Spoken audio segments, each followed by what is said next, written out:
بسم الله الرحمن الرحيم، السلام عليكم ورحمة الله، ازيكم عاملين ايه؟ يا رب تكونوا في أفضل حال. النهارده مش جاي أطول عليكم، جاي أتكلم كلمتين في السريع عن أداء النادي الأهلي واللي احنا محتاجينه قدام نادي زد. دلوقتي لا مفر إنك تفوز، لا مفر إنك لازم تفوز. النهارده بنتكلم يا جماعة عن أداء النادي الأهلي اللي زي الزفت وزي القطران. لازم نكسب الماتش بتاع زد بتاع بكرة، مفيش مفر غير كده. النهارده بتتفرج على نادي الزمالك في ظل اللي عنده مشاكله بيكسب. انت ما عندكش مشاكل. ايه اللي قول لي كنادي اهلي انت عندك مشاكل فيها ايه؟ لو حطينا النادي الاهلي وحطينا نادي الزمالك جنب بعض في ظل المشاكل اللي احنا شايفينها، لا هتقولي نادي الزمالك ده فعلا بطل. خلينا بقى نتكلم بكل صراحه، نادي الزمالك فعلا بطل. نادي الزمالك السنه دي لو اخذ الدوري منك بالشكل اللي هو فيه، كمشاكل كمشاكل، لا، حقيقة اختلاف شاسع في العقليه بتاعت نادي الزمالك. دلوقتي انا شايف نادي الزمالك اختلف كتير جدا. النهارده بتقول لي النادي الاهلي المفروض مباراه زد اللي جايه دي انت تكسبها لا محاله. احنا مش عايزين اي حاجه تاني غير الثلاثه بونت في كل الماتشات الجايه. ادائك زي الزفت بقى، ادائك زي القطران، المهم تكسب. انا ما عنديش دلوقتي اي تعليق غير الثلاثه بونت. تعادل خساره انت يا باشا في خانه اليك يا باشا كده، شكرا، وحطيت نفسك في شكل عام زي الزفت. تقول لي بقى جماهير تدعم، هتقول لي احنا لازم نبقى ورا النادي، احنا طول عمرنا ورا النادي، طول عمرنا بندعم النادي. بس اللي اللعيبه فيه دلوقتي بتاخد ملايين، بتاخد ملايين، وما بتديش المردود اللي يستاهله النادي الاهلي. تيشيرت النادي الاهلي تيشيرت تقيل قوي. مش اي لاعب زي ما قلت ان هو يستاهل يلبس تيشيرت النادي الاهلي. مش عايز اطول في الكلام كتير. الاداره بقى تستدعي ياستروب زي اليومين اللي فاتوا ما حصل.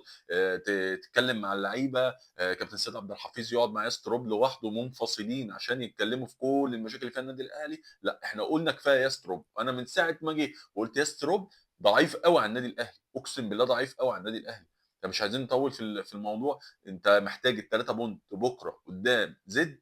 لازم تكسب نادي الزمالك في ظل المشاكل اللي عنده. كسبان زد. كسبان من كذا، طالع من كذا مباراه، بيفوز فيها، ماشي باداء زي الفل، وماشي باداء كويس. وعنده مشاكل في ظل ان انت ما عندكش اي مشاكل خالص. انت ما عندكش اي مشاكل، ما عندكش اي عواقب توقفك ان انت تفوز وان انت تلعب باداء كويس وان انت تكسب. ايه اللي انت عايزه؟ لعيبه النادي الاهلي محتاجه ايه؟ محتاجه ايه؟ ده الاداره موفره لها لبن العصفور زي ما بيقولوا. احنا مش محتاجين كجماهير غير الفوز. هتقول لي اداء، هتقول لي لعب، نتكلم فيه بعد مباراه، نتكلم فيه بعد فوز. اه الاداء وحش، هنتقدك وهنتقد كل اللعيبه لو الاداء وحش. بس في 3 بونت لازم يجوا. المباراه بتاعه الجيش الملكي احنا كنا في اسوأ حاله شفناها، لان احنا كنا عايزين الجيش الملكي يطلع. فاي عواقب هتحصل في الدوري مش هتشوفوا مننا اي دعم، لان انتوا ما تستاهلوش الدعم. انتوا كلاعيبه النادي الاهلي ما تستاهلوش الدعم.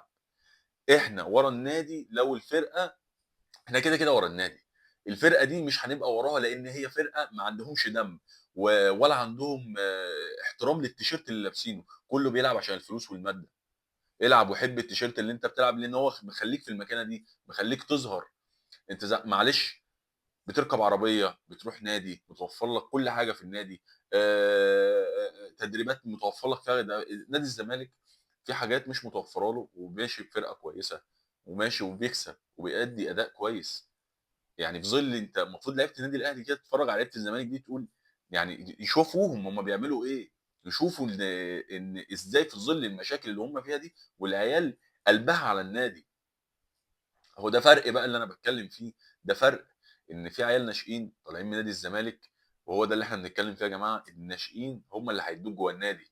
مفيش اي حد من بره النادي لو اديت له 100 مليون، ما هي في ناس بتاخد 100 مليون وما بتديش وما بتعملش حاجه. في ناس بتتنمرد عليك زي واحد زي امام عاشور.